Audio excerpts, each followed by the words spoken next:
لوہار کی بند دکان میں کہیں سے گھومتا پھرتا ایک سانپ گھس گیا۔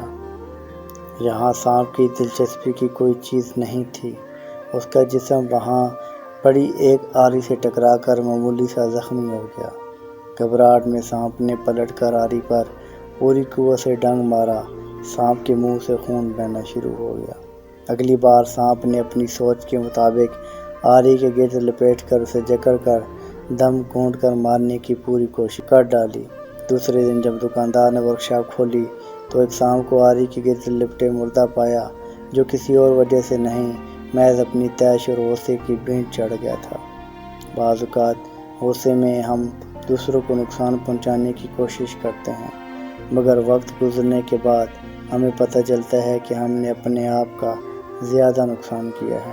اچھی زندگی کے لیے بعض اوقات ہمیں کچھ چیزوں کا، کچھ لوگوں کا، کچھ حادثات کا، کچھ کاموں کا، کچھ باتوں کا خیال رکھنا چاہیے۔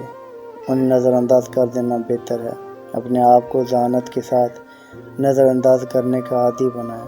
ضروری نہیں کہ ہر عمل کا ایک رد عمل دکھائیں۔